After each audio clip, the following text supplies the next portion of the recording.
Assalamualaikum warahmatullahi wabarakatuh. Sebelumnya perkenalkan, nama saya Sari Oktavia dengan NPM A1A020099 kelas 1C. Baiklah, saya akan menjelaskan sumber hukum ajaran Islam, pendidikan agama Islam dengan dosen pembimbing Bapak Arsyadani Misbahuddin MPDI.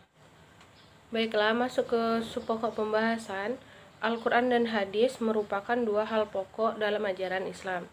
Keduanya merupakan hal sentral dalam ajaran Islam karena merupakan jantung bagi umat Islam. Kedua hal tersebut merupakan suatu bangunan, doktrin, serta keilmuan terinspirasi dari kedua hal tersebut. Kedudukan Al-Quran sebagai sumber utama dan pertama bagi penetapan hukum apabila seseorang mencari atau menemukan hukum atas suatu kejadian. Al-Quran adalah sumber hukum pertama bagi umat Islam yang berisi tentang akidah, ibadah, peringatan, kisah-kisah yang dijadikan acuan atau pedoman hidup bagi seluruh umat muslim ataupun bagi seluruh manusia yang memeluk ajaran agama Islam. Yang kedua yaitu sunnah atau disebut juga dengan hadis. Sunnah atau hadis merupakan sumber ajaran Islam yang kedua setelah Al-Quran. Sunnah juga menepati posisi yang sangat penting dan strategis dalam kajian-kajian keislaman. Keberadaan dan kedudukan tidak diragukan lagi. Adapun pengertian sunnah secara etimologi adalah perbuatan yang semula belum pernah dilakukan, kemudian diikuti oleh seorang yang baik perbuatan terpuji maupun tercela. Adapun secara terminologi, ahli fikih dan hadis berbeda memberi pengertian terhadap pengertian sunnah ini. Menurut para ahli hadis, sunnah itu sama dengan hadis, yaitu suatu hal yang dinisbahkan oleh Rasulullah SAW, baik perkataan, perbuatan maupun sikap tentang suatu peristiwa. Sedangkan para ahli fikih, makna sunnah mengandung pengertian suatu perbuatan yang jika dikerjakan mendapat pahala, tetapi jika ditinggalkan tidak mendapat dosa. Dalam pengertian ini, sunnah merupakan salah satu ahkam al-takfi yang 5, yaitu wajib, sunnah, haram, makruh, dan mubah. Jadi sunnah yaitu cara yang dibiasakan atau cara yang terpuji. Sedangkan menurut istilah agama, sunnah yaitu merupakan perbuatan Nabi.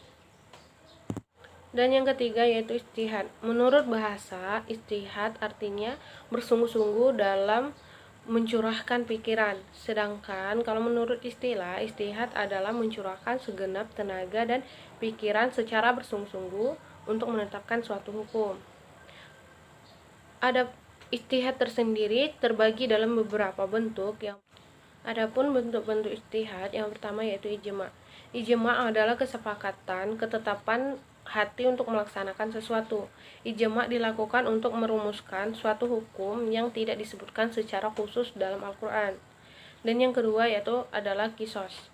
Qisas adalah mempersamakan hukum suatu masalah yang belum ada kedudukan hukumnya dengan masalah lama yang pernah karena ada alasan yang sama. Dan yang ketiga yaitu masalah mursalah. Masalah mursalah ini merupakan cara menetapkan hukum, di mana berdasarkan pertimbangan kegunaan dan manfaat atas suatu kejadian tersebut.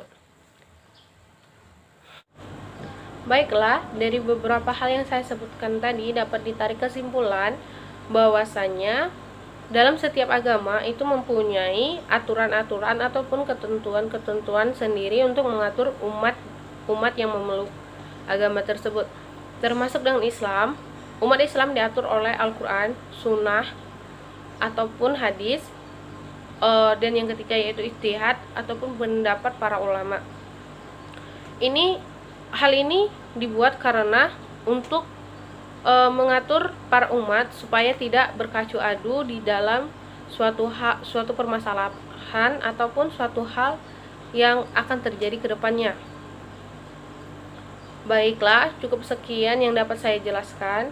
Apabila terdapat kesalahan ataupun kesalahan kata, saya mohon maaf. Kepada Allah saya mohon ampun. Saya akhiri, wabillahi taufiq wal hidayah. Wassalamualaikum warahmatullahi wabarakatuh.